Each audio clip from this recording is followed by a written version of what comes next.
Hey, what's up guys? This is gonna be a really fun video. So recently we purchased our first property in Florianopolis, Brazil. If you guys seen our other video from the past a couple months ago, we stayed in Florianopolis for 1 month. And actually the one reason why I stayed in Florianopolis is because I saw like a YouTube video of like some of the top countries you can live in and get like beachfront property and things like that for like $100,000 US, roughly, give or take, and it's a great investment opportunity. So initially I never heard of it, and our plan was only to go to Rio de Janeiro for just 1 month, and then I changed things around and I actually went to Florianopolis after we left Rio de Janeiro. And I'm glad we did. Even though we went off season and it was technically like fall winter, because we were there around like July or so, we still enjoyed our time there, and we did get some warm days. We were able to go to the beach. The thing is that once we left Florianopolis and we went to Bucaramanga, Colombia, I started getting more into like this feeling of like, oh man, I really miss being in Florianopolis. Just the fact that it was very safe, relaxing, had beautiful beaches, the people were nice, the food was great. It just kept weighing on my mind, like, you know what, like something's missing.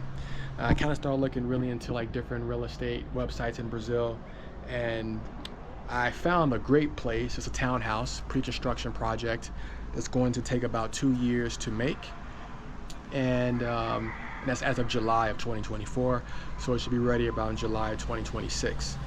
And it's a townhouse. It's a total of 8 townhouses, and it's already been sold out. I think when I bought the property a couple months ago, it might have been like maybe 2 or 3 properties left. They sold out recently, and then now they're already promoting the rooftop too. The real estate agent already contacted me and said, hey, if you wanted to sell your property now, you could get 15 to 18% return on your investment, just because it's in high demand, which I don't plan on doing that. I plan on keeping this property for a while, using it for a vacation property to stay in for my family, and also for like a vacation rental for people as well, especially during the high season, which is around November, December till about March, which is Brazilian summer. So we plan on listing on Airbnb and Vrbo, Booking.com, and hopefully we can get a decent return on our investment that way, while also, you know, building up equity in the property. And if you want to sell it later and upgrade or go someplace else, we have that option to do so. But yeah, I want to have this video to explain to you guys the process of what I went through with buying a property in Brazil. There are some complications that we went through in terms of like money transfers and things like that, which I'll get into. But overall, it's a pretty seamless experience. And yeah, right now I'm actually in Santa Marta. It's our last couple of days here. You see we have the beach in the back, and then we're headed to Bogota.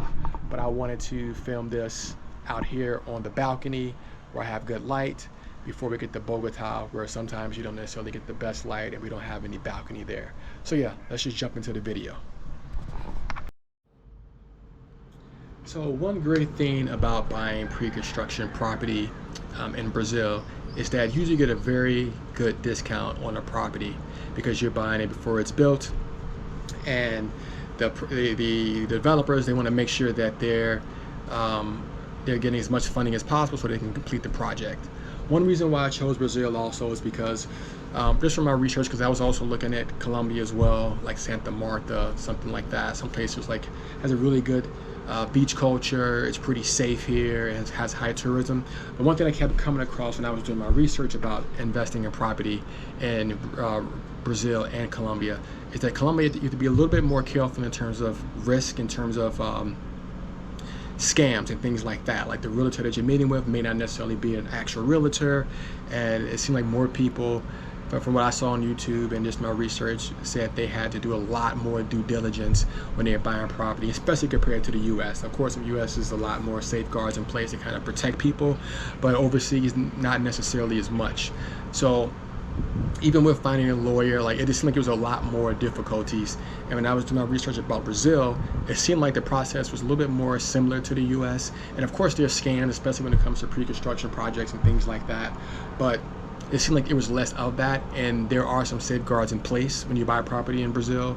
Like let's say you put down a deposit for your property, let's say 30% or what have you.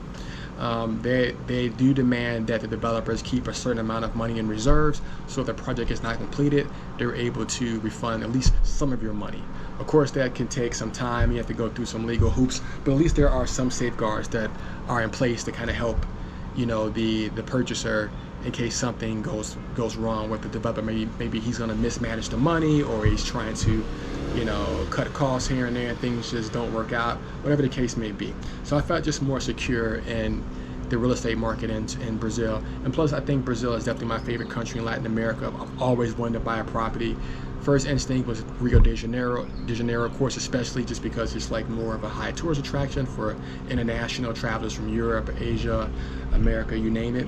Florianopolis is a little bit more of a smaller market, but it's definitely getting more and more popular, especially with like Argentinian and Uruguayan tourists coming into Florianopolis to spend their vacations, as well as other Brazilian people. So I thought this was a safe bet, and I think it's a great place just to come to relax when you just want to get away from like the busy city, depending on where I'm at that time. So very excited, but I want to run through a couple of things with you guys to kind of give you an idea of the real estate company, the developer that I'm working with, and also have like a brochure that they sent me that shows you the property as well. So let's just hop right into it. So first here, this is the PDF of the rooftop residence. Like I said, this is rooftop 1. They're working on rooftop 2 as we speak, because it's October now, so I think they're gonna start breaking ground in October. And it's just like a block over from rooftop 1, and it's very similar in terms of design. I think the guy said you can have option to turn the 3rd floor into, instead of being like a terrace, you can make it into like a 3 and 4 bedroom. All the units in this property are all two bedrooms, 2.5 bathroom units, triplex, where you have the first level kitchen, living room area. Second floor has the and also half bath, and then the second floor has, you know, the 2 bedrooms, 2 full bathrooms, 1 en suite, and then the 3rd floor is just a big terrace where you can barbecue, lounge, and relax. So here's an example here. You can see in the picture, this is of the rooftop. The level 3, and this is actually kind of like a picture of like what mine will look like, because mine has the glass balcony here. And like I said, there's 8 units, so you have the 4 here on the first side, and then you have another 4 in the back, and these are basically kind of split down here in the middle. And there's an entrance side here you can get into, and this picture doesn't show it here, but this is a gate where you can open and you're able to park a car. There are a couple of units where you're not able to park on your property, so you have like a couple spaces here on the side, and we'll kind of see that throughout the PDF here. But this is my unit number 5. So like I said, mine has the glass balconies here. You can see the ones on the end. They have like the concrete balconies here. And the cool thing about the units is that suppose they all have like great like nature views. It's in the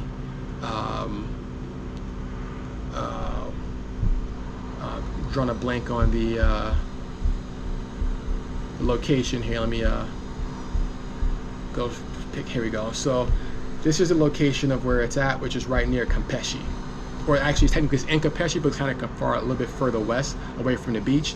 It's about a 7-minute drive, 25-minute walk from the beach, and this is the location right here. And it's surrounded by like beautiful green terrain and mountains. It's a really good spot if you're like a nature lover and you don't want to be right pressed on the beach where it's very crowded. You're kind of tucked away and kind of like a subdivision. And it's a very beautiful area, and I'm very excited to check it out once it's done. But like I said, so yeah, you're able to park your car right here on some of these locations of the apartments, and then like I said, there's other 4 that have locations where 2 of them do not have parking, so you can park here on the side. And you see this is obviously on the south side of the island here, and this is the center part here. So airport is about 10-minute, 12-minute drive, and from the city center is about 25 minutes away, so still very close. And you're surrounded just by like a lot of beautiful areas and neighborhoods right here on the south of Campeche area as well. When we stayed 1 month in Florianopolis, we stayed more further north in Ingleses neighborhood. It was a little bit more quiet, family friendly, but all locations, I mean, to be honest, you know, we traveled all around the island over that month period, and everything was beautiful. Campeche, you get like more of a younger vibe here at the beach. I think a lot of surfers go there, And it's just a very great beach and one of the most popular beaches there, because in total I think there's like 40 or 44 beaches in Florianopolis, and this Campeche is definitely one of the top rated beaches.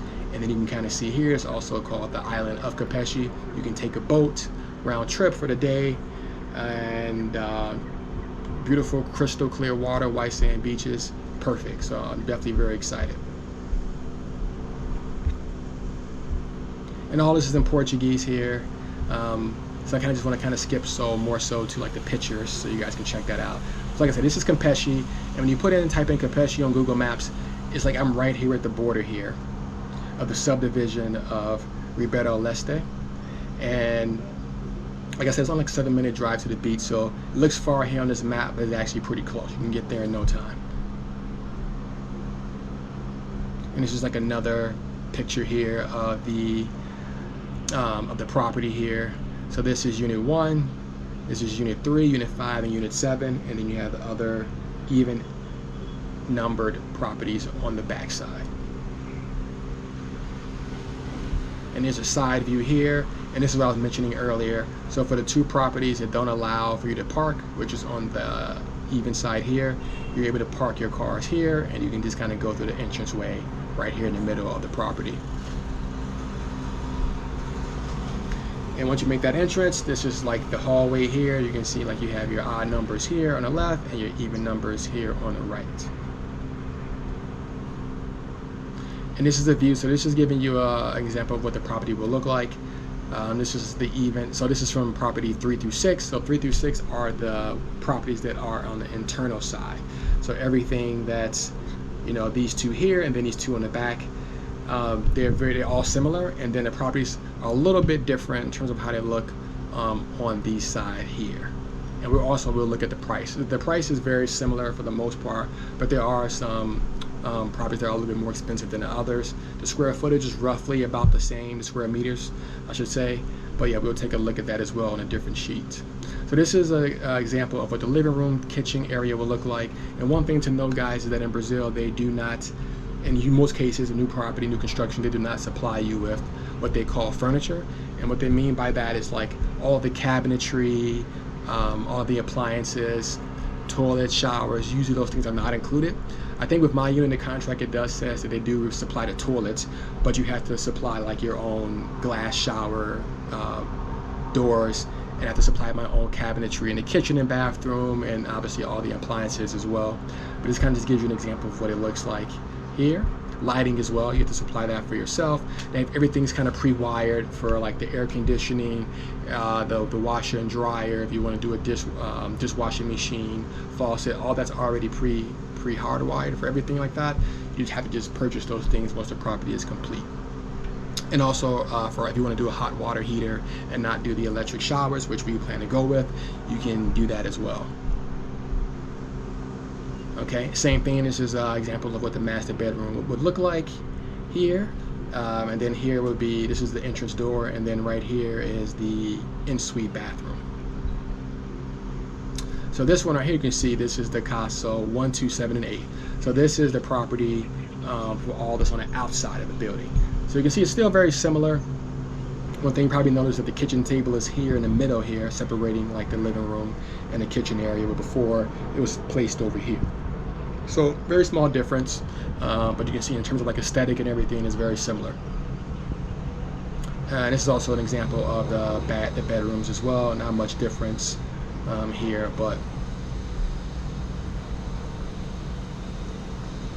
and this is an example of like the interior units, what the patio terrace area will look like, at least the front part of it, because you also have like a little bit of space here in between, and also in the back, where we plan to kind of build a barbecue grill or something like that. But I kind of give an example in terms of like how you can kind of set it up at your terrace. If you want to do some sort of like custom couches here, a fire pit, table, barbecue grill, put up some trees and bushes or whatever. So yeah, we're playing around with the idea of like how we kind of want to set our place up, but they kind of give you a layout of what it could look like. And here we can look at the floor plan here. So we're going to zoom in a little bit, and this is what I was saying earlier, guys. Like you can see like this unit here. So this is 1, 3, 5, 7, 2, 4, 6. So you can see 6 and 7 does not have a parking space. So those two are, or I'm sorry, 6 and 8 don't have a parking space. So you can see number 6 and number 8 is allotted right here on the side of the building, but everyone else has a parking space. And for me, when I was looking at this property, I definitely wanted to make sure that I had a space that I can just pull up my car if I want to rent a car when I'm out there, or we have any Airbnb guests who want to rent a car, they're able to just privately pull up into their location and they can enter between the glass doors right here. So this is actually my unit here, unit 5, but you can see like these all interior are pretty much all the same square footage for the most part. There's not much difference. So yeah, we're able to pull in to the concrete slab. We have grass here. You can enter through the glass door, and then you can see here we had a living room set up, small kitchen, half bathroom, and then you have your stairway. And then here is the second floor of all the units, and this is our unit here. So we have the second bedroom. This is the master bedroom here with the window facing outside in the front view. We have a built-in closet and also full bathroom en suite. And then we have the second bedroom here, built-in closet, and then you have to actually exit the bedroom to go to that second bathroom, and you can see basically it's like right over from the stairway.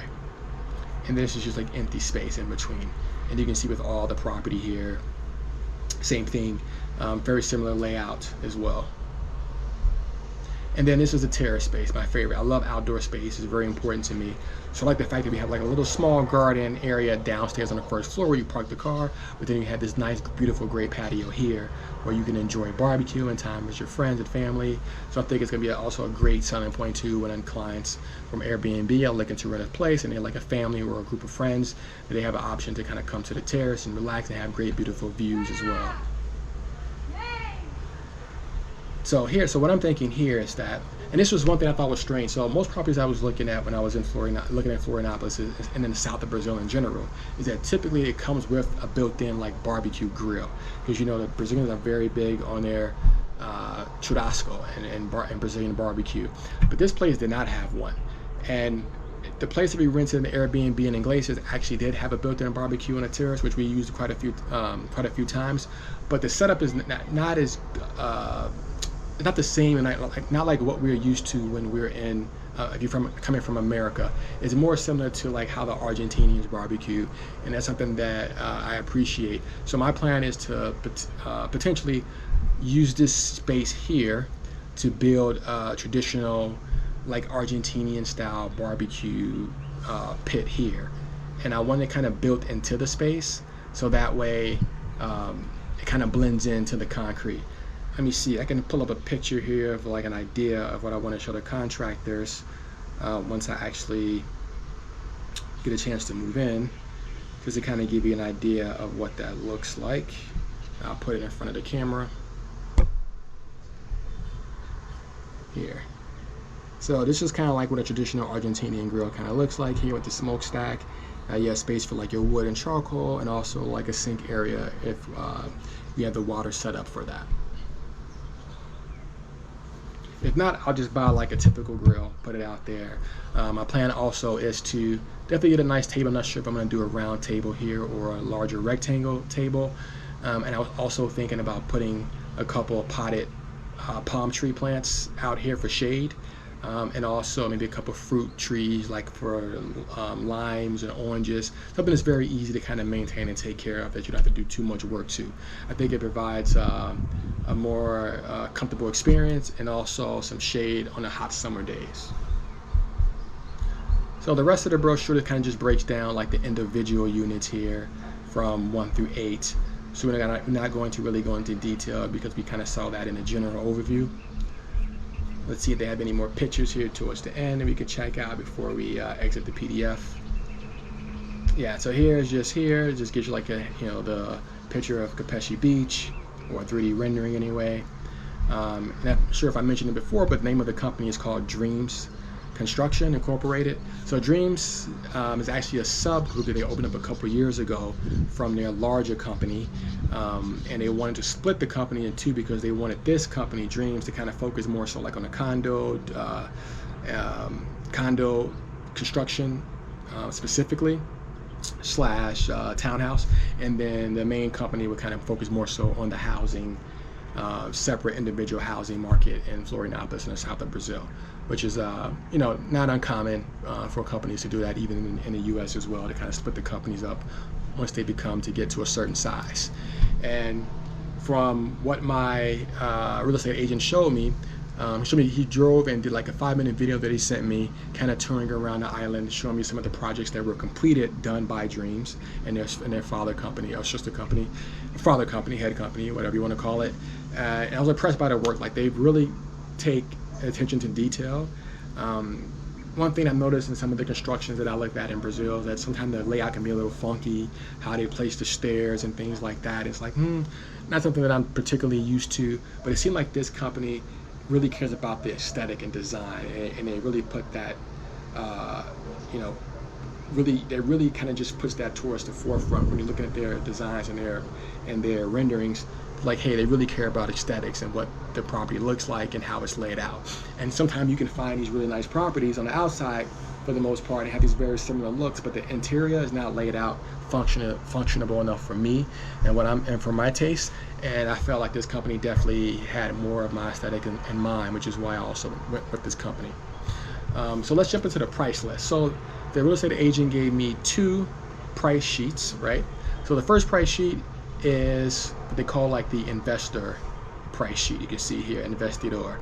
So the Investidor price sheet is basically if you buy the property now pre-construction, what the price of the property would be versus what it would be if you bought it post-construction, which would be here and the second one. So for this video purpose, we're only going to focus on my unit, which is Casa number 5. And you can see, like I said, most of the properties are pretty much all the same square meters. The lowest one is like 120 square meters, all the way up to like 136, 137 square meters. So mine here being Casa 5 is 131, which is roughly about 1,400 square feet. And this is the price they suggest, which is about 600,000 reais, which is about, depends on the currency exchange at the moment, but at the time of me looking at the property a couple months back, it was about 110,000, something like 108,000, I think. And I negotiated even further, and I was very firm. Like, I had a budget in mind, so I figured I didn't want to spend any more than about $100,000 US for this property, because it won't be my primary residence. It is a vacation and a rental project, so it's not something I want to pour a lot of money into. And it's also with when you're buying property abroad, you typically have to pay cash. So I wanted to have something that's very manageable. So I said, okay, my budget is going to be 550,000 reais, which roughly comes out to be about $100,000 all in. And remember, guys, you have to also spend money for legal fees and also money for like the cabinetries and the appliances and the air conditioner, hot water heater. And we'll kind of look at that in a little bit as well. But when you factor all that stuff in, it can, the price jumps up like another $25,000, depending on which attorney you go with and how nice you want to do your finishes and furniture and things like that. So I negotiated and went back and forth for a couple of days. The guy initially, he didn't want to come down much on the price. I think when I told him, I said, hey, I have a firm price of 550. The guy came back and he basically dropped the price. Like, he went from like 600 to like 590, which was like nothing. So I said, okay, I don't want it. I can keep looking. The guys finally came back and said, okay, we can do 550 all in. I said, oh, cool, no problem. Send me over the paperwork. I'll get my lawyer to review it, and then we'll kind of go from there. So another thing to notice that when you're buying pre-construction property is that typically they ask for a portion of the money up front as a down payment, and that can vary. So a lot of videos that I've watched, people mention about 20, 30%. In my case, especially because I negotiated the price even lower, I gave them about like 55% of the money up front, something like that. And then in year 1 after the project has been started, which would be like around July 2025, I would give them another 25%, which would be 25,000, give or take. And then when the project is completed, hopefully July 2026, that I would give them the other 25% as well. Right, so a little bit different of a schedule than what they kind of had recommended here. This is for, okay, so this box here is telling you the value, which is the prices per square meter. So it's telling you basically it's 45.53 thousand reais, or 4,553 reais for each square meter. And then they're asking for a $300,000 deposit. There's an entrada, and then a mensualidades would be like a monthly payment of 24 months. You would pay this here, and then also twice a year for 2 years you would give them about 12,000 reais, and then at the very end you would give 209,000, almost 210,000 reais. So this is just a schedule they suggest. People have different methods, and depending on what you negotiate, this can be changed, kind of like how my deal was, which I appreciate, because if you're not in Brazil or you don't have a Brazilian bank account, then it's very difficult to send money to Brazil. They do a lot of due diligence because they're really worried about money laundering. And that's one thing that I heard a lot about people speak about, why they did not want to go through the purchase process in Brazil, or when they went through the purchase process, they had difficulties. So we'll kind of get into that a little bit as well. So anyway, I bought the property for $550, which is about $100,000. And then if we look at the residency, basically of what it should be worth once it's completed, is about 731,000 reais. So it's roughly about a 30% increase, which is pretty standard. When I bought my place, in my condo back in Chicago many years ago, I bought it pre-construction. They just broke ground. I bought it for like well, initially, so I bought a 1-bedroom before I bought the 2. So I bought a 1-bedroom. I want to say I paid, initially it was like 160, 180, and this was like, oh my god, like 18 years ago. In downtown Chicago, and then it was projected to be about 30% more once the completion of the project. And I also gave them like a 10 or a 15% deposit, and then I was able to pay like, I think, monthly payments or something like that until I got up to like the 30%, and then I can do the bank financing at the end. But here in Brazil and other countries, you know, you're not able to do bank financing. You don't have any credit history of anything, so you have to pay up front. So with me, I gave them the money up front for the first payments, and that's through wire transfer through Wise, and we can look at that here as well. If you guys are not familiar with it, it's a payment transfer company where you can wire money to multiple countries throughout the world.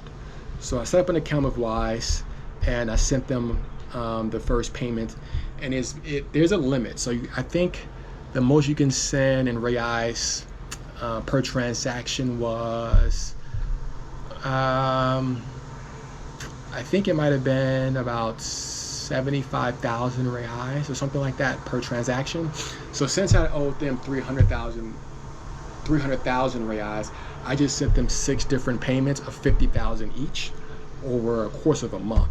Now, the reason why it took so long, and this is we'll kind of get into this now, I guess, is that the first 3 transactions that I sent went through flawlessly, no issues at all. I had it connected to my Chase bank account back home in the US, and I sent the money over, and they received the money, like, if I sent it early, they would receive like the same day, or like a notification, and receive it in their account the next day. So just a 1-day waiting period. And then the last 3, like, it just, like, something happened, and I called the bank. I don't know, I'm not sure what, but it was like they were doing like more due diligence, where the intermediary bank did not accept the money the last 2 times. So the 4th time just took like a week longer, but it still went through with no problem. But then the 5th and 6th payment, when I sent that, it was held up by the intermediary bank, and I never got notification. On my end, Wise would say that, hey, the money's been sent from my account, it left my Chase bank, everything's good. But the receiver, Dreams, were saying that they were asking for more information from me, the sender, to see where I can verify the funds. So I basically just sent them like a tax return from 2023. I sent them an investment account that I've had with E-Trade, showing where I transferred the money out of my investments to transfer the money to my Chase account to make the transfer. So once I sent that over to them, I would say within a couple days they approved it and said, okay, no problem, and then they released the funds. But it still just took a long time for that whole process to happen. So instead of me sending the money and me thinking it's going to take maybe a week, 2 weeks tops, it ended up just taking a month, because even though the money left my account those first 3 times and it cleared, it was still showing that it wasn't fully cleared, and it was taking like a week to clear. So like it was just dragging the process on longer and longer. And the bad part about that is that sometimes it wouldn't allow me to send it until those things cleared.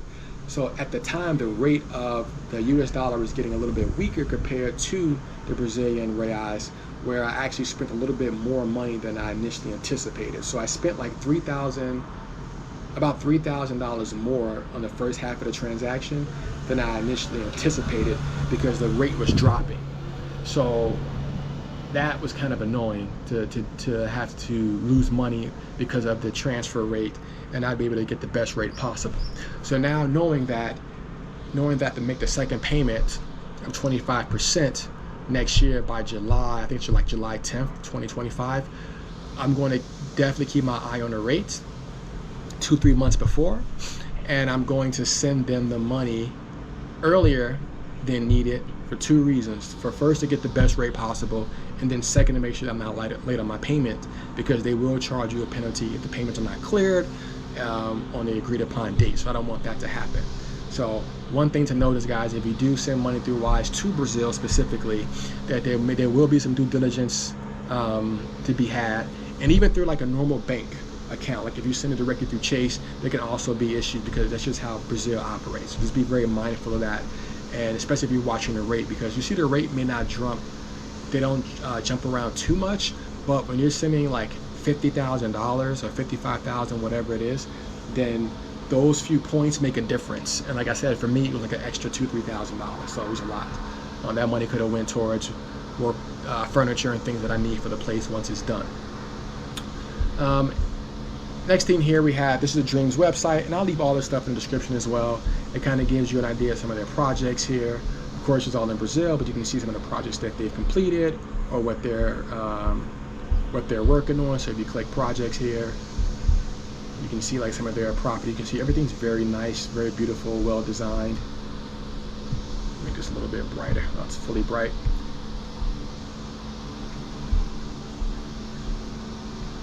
And this is mine. I don't think they updated it to show the rooftop 2 yet. And then this is also like their location where they're located, which is not that far from my place as well. And it also gives you like an About Us page here you can kind of read up on. So before I did my due diligence on my side, I translated everything into English to make sure that I was getting a full understanding of, who I'm dealing with. And in terms of like my due diligence, to make sure that the property, everything's on the up and up, and that this development company didn't have any issues with not completing projects or having any liens against any properties or land or anything weird. I wanted to make sure that I did not have any issues at all. I hired a lawyer.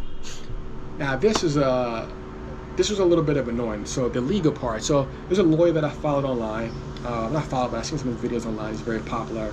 He has, I think he's located in Sao Paulo, if I'm not mistaken, or no, he's located in Rio de Janeiro. I think he has like an office in Sao Paulo and like in California. He speaks Portuguese and English. He gives really good informational tips about property and investing in Brazil as a whole. So I did like a call with him. I think it only cost me like $100 for like a 45-minute call to kind of get some questions that I had answered, that I need to get answered from him. And I said, okay, this guy seems great, speaks English, he has a lot of experience, I want to go with him. So I sent him and his assistant an email to see how much it would cost me to do the property. And he said that any property, I believe that was like under like $200,000 US, that is not based on a percentage, it's kind of based on a fee. And he wanted to charge me like, I think it was like almost $7,000. So imagine you paying an attorney in the US for a $100,000 property, $7,000 in closing costs, right? In the US, typically you spend about 3% all in for closing costs. So typically I would spend about $3,000 if this was a property in the US to close on a property. Here was more than double that. So I said, okay, this is just ridiculous. And I wrote him back and said, this is extremely expensive. This is way more than what I paid for anything back in the US. I appreciate your time. I'm just trying to find someone else. So I went online and tried to find another English-speaking law firm, which I did. And I found a guy who his rate, or their rate, was $4,200. So I paid him the first half up front, second half I'll pay once I close on a property. Still expensive, but way better than $7,000. It's a big firm, multilingual, He did a due diligence, and then he sent me all the paperwork, all the work that he's done to research the company, just to kind of let me know that, hey, everything's in good standing. He did recommend, he said, hey, just to be on the safe side, because attorneys typically are very risk adverse. He said, I would recommend that you buy a property that's already built, just so you have to worry about the property not being completed. Even though they don't have any issues with that, you just never know, anything can happen. I said, I appreciate that, but I definitely wanted something pre-construction because I wanted to get the better price, so I can automatically walk into equity once I move into the property, and also I can get it at the cheaper price, and also that I can get something that's totally brand new. I'm the first person who's lived in this place, and also since it doesn't come with like any of the cabinetries and all that stuff, that I can go in and I can kind of customize it to how I want it to look. Because each country you go to, each location, each city has their own kind of style on how they design their properties and things they put in. And it's not necessarily my taste, and I'm very particular. So I figured this gives me the chance to actually design the way I want it to look. And I put together like a vision board that I can go to, businesses in Florianopolis and say, hey, this is my vision of how I want the kitchen cabinetries to look, the sinks, the cabinets in the bathroom, shower glass, all that stuff. I want to be able to choose those things myself, and I have full autonomy. So that gives me the chance to do that. So that was also another reason why I wanted to buy a pre-construction property and a brand new property, but mostly because of the equity and that it's a lot cheaper and you get the best rate. And like I said, the guys already contacted me 2 months later saying, hey, I can sell your place no problem for 15 to 18% more than what you paid, but I don't want to do that.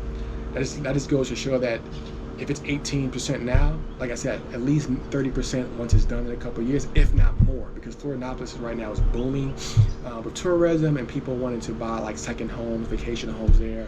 So I'm actually looking to buy like another property within the next year or so as well. But I'll probably do like more of like a 1-bedroom condo.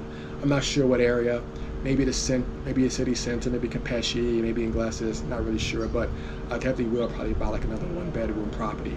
Because right now I'm at the $100,000 mark. If you spend $200,000 in Brazil, you can get a golden visa. The only bad part about it is that you can only get it for one person.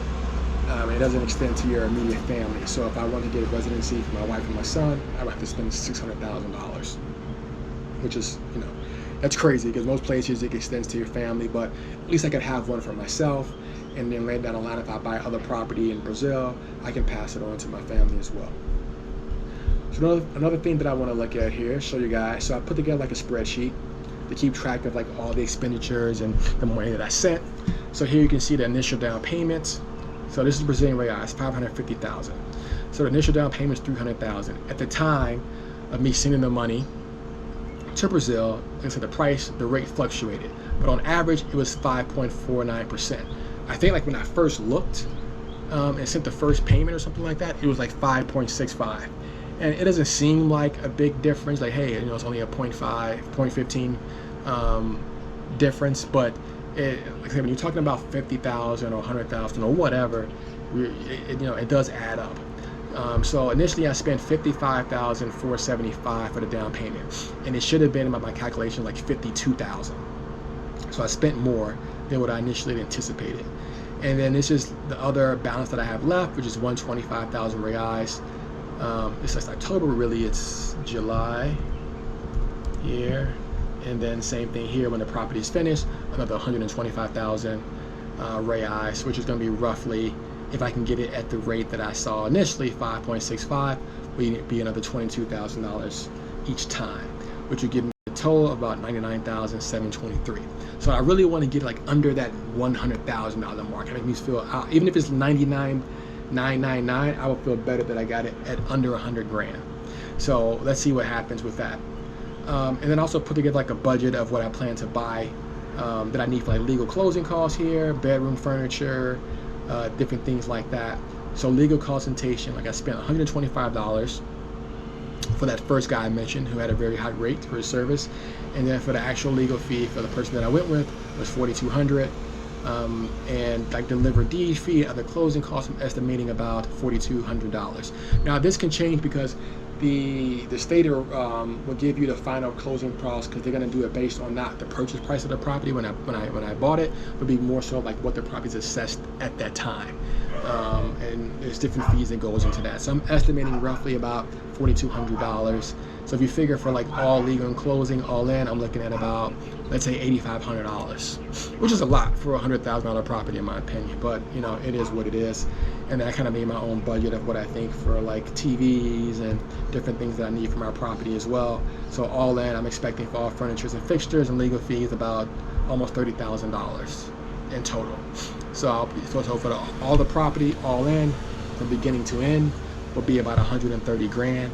Of course, I'm going to try to see where I can cut corners here, and not cut corners, but try to save money here and there, and try to benefit based on the exchange rate as well when I buy certain things, is that so I can get the best rate so I can spend as less as possible. I would like to get this down to about 125, but you know, we'll see what happens. So all in all, the experience has been, I mean, it's been fun. Like I said, I brought property back home in Chicago before. It's been a while, so it's not my first time, but like actually buying a piece of property in a place that I love so much and that I constantly think about while I'm doing my travels after I've left Brazil.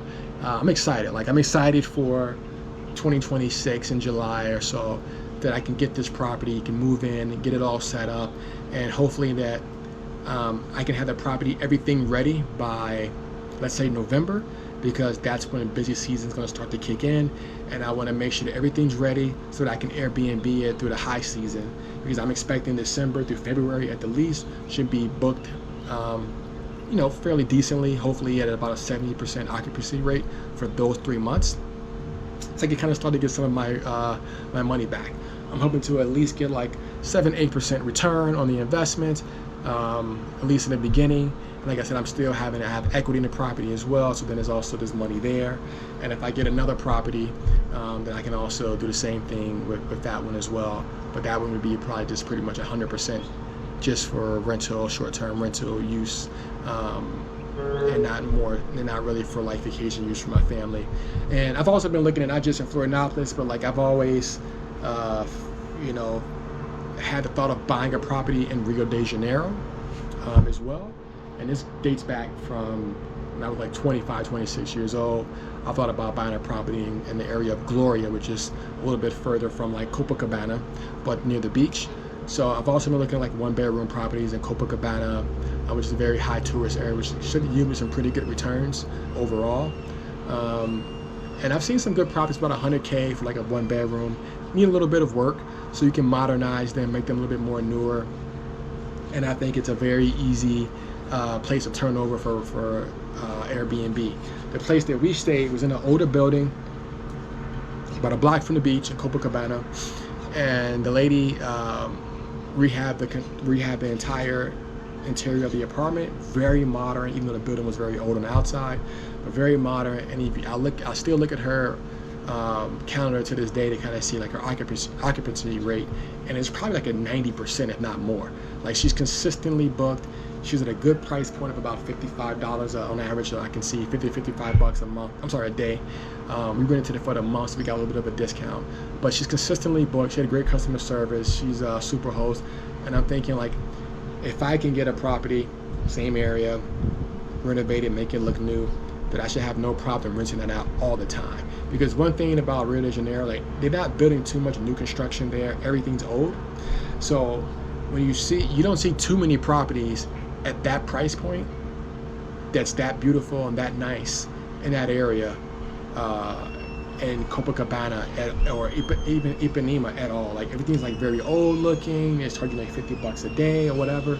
And it's like, I think she might have had the only place that I saw that was like that modern and that put together at that price point, which is why she's consistently booking, turning over and making money. So I plan to maybe do that as well. So I'm kind of toggling between the two cities, which one I want to do for my second property in Brazil. But yeah, the jury's still out, we'll see. But yeah, I just want to share with you guys my experience of me purchasing something in Brazil, and what it was like. And I said overall it was great. I have a great lawyer. I plan to use him for other properties that I plan to buy in the future. And the only problem I would say is just the whole money transfer thing, but that's just something that everyone has to kind of deal with. Hopefully when I send them money the next couple of times, since they've already had my paperwork, I won't have to go through that process again, but who knows, because like I said, it's a year later, so they may make me go through and say, hey, can you verify these funds? But yeah, I'll update you guys throughout the process as well. You know what, before I let you guys go, like sometimes I follow the developer on Instagram, and sometimes like they'll actually like update their Instagram page, and they'll put like where they are in the process right now. Let's see, where's the construction, which is great to follow. So I think so far they probably put up like maybe like 5 videos or something like that of the property. So let's see if I have any, I can find something.